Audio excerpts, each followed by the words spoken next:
Welcome to Auto News TV magazine. This time you could see the world premiere of the new Volkswagen Touran, the Ford Focus RS 500 and the very rare Lamborghini Super Veloce, the shooting brake built by Mercedes, the second generation of the Volkswagen Phaeton and the VW e-bike.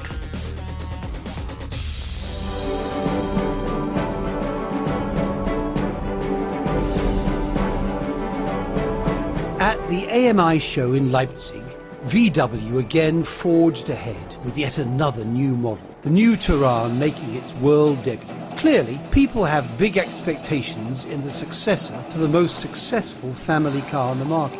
The front end stands out in VW's latest design, and the exterior is also fresh and up-to-date all round. VW's designers have reduced the drag coefficient to just 0.29 in the interest of even better fuel economy, and the larger rear window makes all-round visibility simply perfect.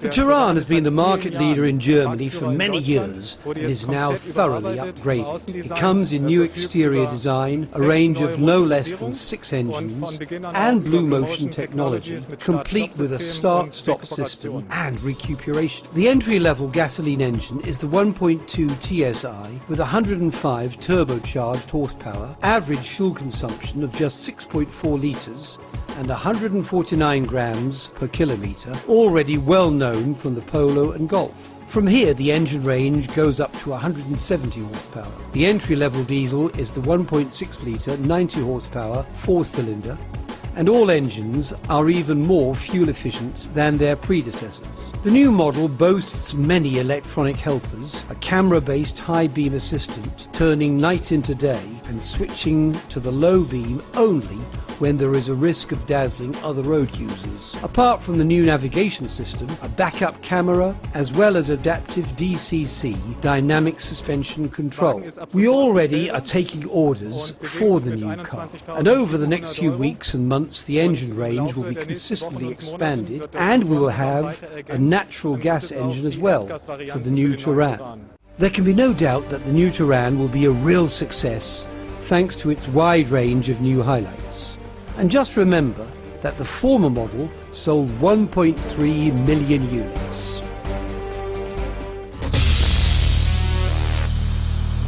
The new Ford Focus is ready to go, with a big date coming next year. But the current version is far from old, as Ford clearly demonstrated by presenting the most powerful Focus ever at the Leipzig AMI show. Here it is, the new Ford Focus RS 500.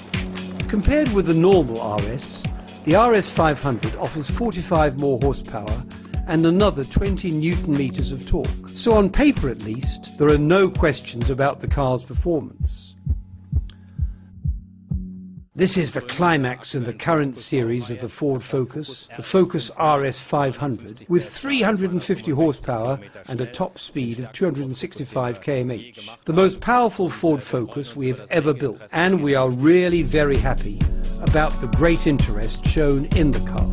Performance is indeed superior to many a self-acclaimed sports car. Top speed is 263 km/h. Acceleration to 100 comes in 5.9 seconds. As the name indicates, this special series is limited to just 500 units worldwide, with 55 units of the RS 500 offering their lucky owners in Germany outstanding pleasure at the wheel. So if you are going for the Ford Focus RS 500, get round to your Ford dealer right away. And you don't have to waste much time thinking about colours and special features. The car comes exclusively in matte black and the complete range of equipment, with the body lowered by 40mm, 19-inch wheels on 235/35 tyres, tyre pressure control, park control at the rear, and Recaro sports seats partly in leather.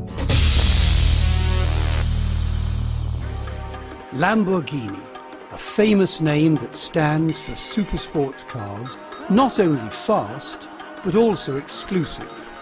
At the Beijing Motor Show, the car maker from St. Agatha presented a highly exclusive special series of the Murcielago, the Super Veloce or Super Fast, which might also mean that this special model might also be sold out super fast.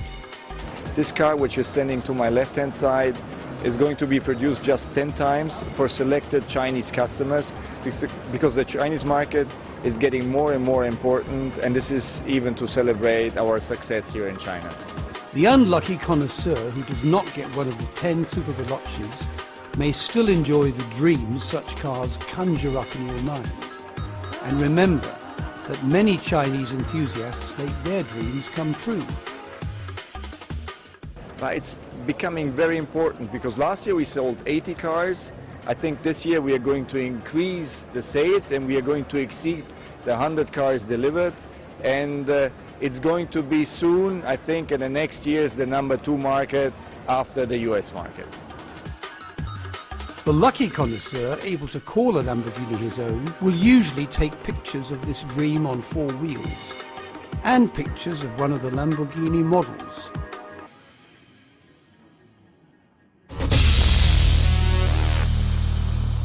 One of the big eye-catchers at the Beijing Motor Show comes from Mercedes. Although the shooting brake is still just a concept, it shows how Mercedes designers could imagine the ongoing development of the classic coupe.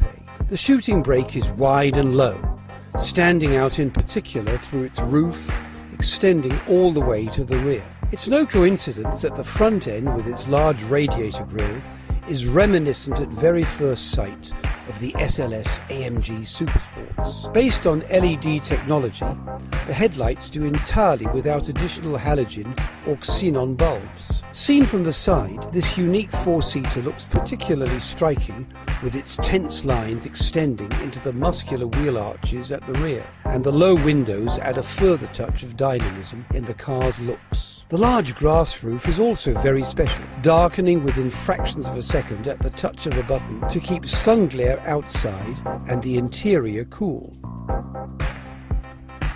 The luggage compartment with its wooden floor is also unusual, dark oak boards forming a clear contrast to the protection bars in aluminium.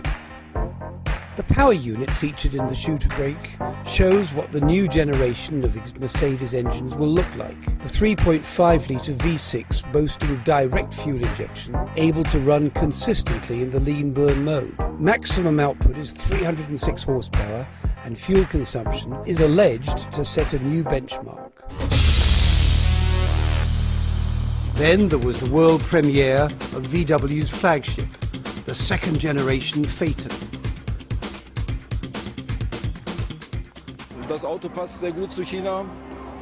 This car is simply ideal for China, and it's very successful here. So we thought we should present the new upgraded model for the first time here in Beijing, adding to our existing success. The Phaeton is here to claim it is the perfect car, and indeed a number of mainly small points have become even better in the new model year. A new rear end and a modified front end created by the design team give the Phaeton an even more stylish look. At the same time, VW has upgraded the car also in technical terms. Dynamic headlight range control, recognition of road signs, even able to detect no overtaking zones, and an enhanced navigation system are just some of the electronic helpers which make life even more pleasant in the Phaeton. Another new development for mobility of the future was also to be admired in Beijing at Auto China 2010. To the surprise of many, it was a two-wheeler. Wir denken über das Fahrzeug hinaus, wir denken in Richtung... We think far beyond the car as such, with a focus on mobility in general. And we do this regularly in concept teams, made up of specialists with a mission to look into the future and give up existing conventions, which means finding new, unconventional solutions. The gentlemen behind me have developed the e-bike, which can be folded up and stowed conveniently in the luggage compartment or on the spare wheel at the back, with no restriction of the capacity available. So you can take additional mobility along with you, for example to reach particular destinations in town, or to remain mobile in your leisure time when you have to park your car somewhere. I think this is a super idea, beyond mobility in the car itself. The e-bike is not just to be a concept disappearing into the museum after the Beijing show. On the contrary, VW plans to put this bike on the road.